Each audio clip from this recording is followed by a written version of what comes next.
amor, mas o amor não levava ao resfriado, andava sempre a resfriar. Bom, mas voltando à questão, para contar a história, acabar a história, depois, inclusão, a gente pode ler nos livros e tal, no figurinha e depois. Eu tinha sido excluído, lógico, e não percebia porquê.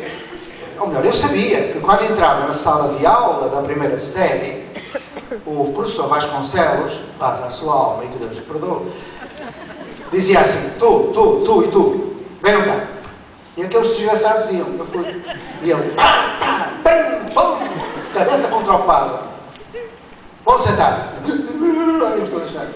E dizia: já apanharam o suficiente para as bestialidades que vão fazer. Agora você. Ia ler o jornal, passava contas no quadro. O que eu estava habituado era à violência. Aquele professor, para ele, nós éramos um bombo da festa. Ele batia, estava com o bolo, mão fechada. Eu apanhei uma que eu fiquei louco. Bom, para além de quando eu ia ter com ele nas chamadas ao quadro, eu perguntava-me qualquer coisa, eu sabia tudo. Eu era, nesse aspecto, não sou muito inteligente, mas era o suficiente para... Sou português. E falava.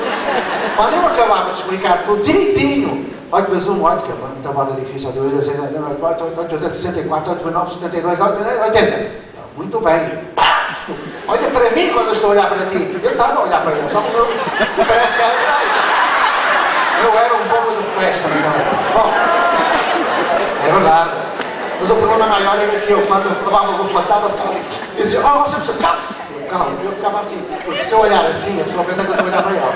Então, eu ia assim com a pastinha, chegava à casa e meu pai perguntava: então como é que foi a escola? Foi bem. Ele, olha para mim, como uma palhaça. Eu já nem sabia onde é que eu estava. Levava de um lado, levava do outro, enfim. Então eu quis vingar porque eu descobri o amor aos 19 anos. Exatamente no ano em que eu fui para o magistério. Foi uma coisa impressionante. Uma sucessão de 3 factos que eu vou narrar apenas um deles, que é essa professora de francês. Podia narrar a do professor Lobo, que tu falaste há pouco. Enfim, querem que eu também fale do professor Lobo? Eu tenho muito medo de estar a ocupar-vos muito. Terem perguntas para fazer. Ok, então vamos à professora de francês. Só havia homens na escola. Professora de francês era professora, só havia professoras. Então estava eu, encostadinho e tal, assim, com os meus colegas, antes da primeira aula, e vem aquela moça de 21 anos, aquela musa que eu estou a ver hoje, 40 e tal anos depois, vem ela, suavemente, pousando a calçada, tal, voando, e eu, sabe o que é ficar apaixonada à primeira, sabe? Ela entrou e eu fui para a primeira fila, ali, confiado que o meu desvio não desse a entender que eu estava a olhar para ela. Eram 2 aulas por semana, eu só esperava que chegasse o dia da aula e a hora da aula. Ou seja, eu absorvia tudo o que ela dizia. Não escrevia uma linha. Quando vinha as provas eu era o melhor. Hoje, a minha cultura, a minha segunda língua é o francês. Eu adoro Jacques Brel, Jean Ferrat, Léo Ferré, Jacques Prévert. Eu adoro francês. Bom, porquê? Porque eu percebi que ali havia uma transferência. A aprendizagem é antropofágica. Nós não absorvemos o que o outro diz, absorvemos o que o outro é. E se o outro é significativo para nós, na linha do Martin Buber, ela não era um objeto. Ela era eu em mim, eu era eu nela. Mas eu não podia pensar sequer que ela pudesse entender que eu estava profundamente apaixonado por ela. Então, eram 2 anos de diferença. Então, teria de chegar o último dia da aula. Imagina como eu estava. Nunca mais a vi. Ela, se hoje for viva, tem 63, 64 anos. Eu continuo a amá-la como amei naquele momento. O último dia da aula eram 50 minutos também, ninguém sabe porquê. Naquele tempo ninguém sabia, mas era 50, continua a ser. Então, hoje por acaso eu sei porquê, e por isso é que eu não faço 50. Então, eu estava ali sentadinho, na última aula, e cada minuto era 1 segundo, porque estava a acabar e a tocar a campainha. Naquele tempo, no tempo da ditadura, a relação com o professor-aluno era: aí, cavalheiro, você lá é longe, aqui é perto. Lá o próximo é o tu. Tu é o mais íntimo. Tu, só marido e mulher praticamente, ou grandes amigos. Chegou o fim da aula. E eu estava completamente destroçado. Só não chorava porque tinha vivido sempre com homens que me diziam que um homem não chora. Eu estava ali, feito um babaca. Depois é que descobri que o homem também chora, ainda bem que chora, eu choro por tudo e por nada. Então, ainda há um bocadinho, quando estavas a falar, eu começo a pensar: nos políticos corruptos e tal, que aqui não há, mas noutros países e tal. Então, fico sério e não choro. Então, no fim da aula, era assim. Nós tínhamos que nos levantar, fazer o gesto. Eu não fazia, por isso é que levava muita pafatada. Era o gesto fascista e tal. E podem sair, a gente saía devagarinho e tal. Quando alguém, no fim da aula, era chamado, era para ser expulso. E havia muita expulsão. E eu não era bom de aturar, eu era mesmo um capeta naquela escola como nas outras. Fui sempre. Então, chegou o fim da aula e a professora diz: toda gente, eu quietinho, podem sair, mas o José Pacheco fica. E olharam todos para mim com o ar e diz: coitado, ele deve ter feito tantas que vai ser expulso, ela vai comunicar. Eu também estava a pensar isso, nunca imaginei outra coisa. Aí ela fecha a porta, vai à sua mesinha, que tinha uns degraus, e a secretária ela foi, abriu a mala, tirou um vinil e um livro que ainda ontem tive. É um dos meus altares. Eu tenho vários altares, dos meus amigos, dos meus amores. E esse é um deles. Ainda hoje está lá, o vinil e o livro.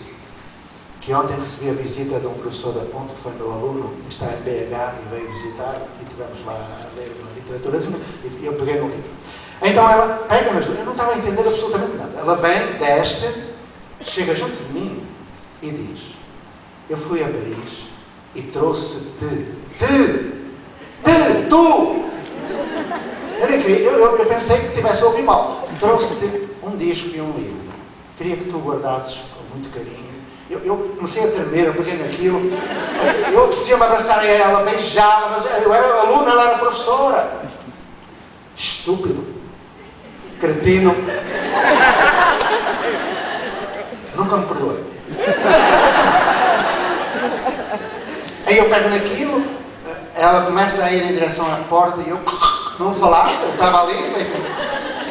Ela abre a porta, os meus colegas entram, eu guardei aquilo dentro da mala e tal. O que é que foi? Vais ser expulso? Não, eu estava completamente desorientado. Foi que ela me ensinou. Exatamente. Educar é um ato de amor. E é um ato de amor não afetado. Está implícito. Amor é ato, amor é agir, é transformar. Amor é ser coerente. Amor é tudo. Amor é tudo. Amor é fogo que arde sem se ver. Já cá faltava. Luís de Camões, não é? Ok. Então foi assim. Foram-me ensinando que amor tem a ver com inclusão. E agora o lobo, pronto. Vão ter que aturar mais 2 minutos. Cá vai. Estava eu tranquilo da vida, eletricista, quase engenheiro, e eu sou o filho mais velho de 3 casamentos. Meu pai casou 3 vezes. Tenho irmãos mais novos, 20 anos. Então eu levava os meus irmãos à escola, porque a minha mãe faleceu por excesso de trabalho. Muito novo. E eu era fazia o almoço, o jantar, cuidava da casa, fazia tudo, e levava os meus irmãos à escola. E uma professora de um irmão meu disse que eu tinha muito jeito para as crianças. Eu disse: mas é juízo. Eu ser professor era só o que me faltava, só se eu não tiver juízo. Então vou ganhar 1.100 para aturar miúdos, ranhosos, chatos, e andar aqui para a era só o que me faltava, era a noção que eu tinha de escola. Aí era um dia, tanto me chamou para ir, e eu, olha, vamos lá, mas é só esta vez, ela vem comigo, eu fui. Se há sinais na vida, aquele foi um deles. Há sinais incríveis, não é? O destino constrói-se através do livre-arbítrio e de algumas deliberações que não nos são sujeitas e que a vida nos surpreende. Eu fui. Mas fui mesmo para fazer o favor, e eu pensei: vai ser uma chatice, estou lá num canto, mas não, sentei-me, com todo o respeito por ela, e o homem entra. 50 anos de idade, gravatinha, casaquinho, paletó e tal. Entra ali e tal. Eu pensei: o homem vai para aqui começar a falar das teorias e das... Ainda não havia aqueles fósseis do Piaget nem nada, mas a gente... E ouvi aquelas coisas dos fósseis da Montessori e tal, que eles falavam. Então, ele... Fósseis porque naquela altura a Montessori já tinha 50 anos, agora já tem 100, a escola de Levante. Então, como é que a gente está a pensar em meter nas escolas coisas com mais de 100 anos? Eu não entendo. É preciso trabalhar Montessori, cuidado. Mas é muito mais necessário estudar os brasileiros, depois podemos falar, se quiseres, sobre isso. O ato de amor do Lauro. Fiquei quebrado com o Lauro. Ou melhor, com o Lauro não, com o Brasil.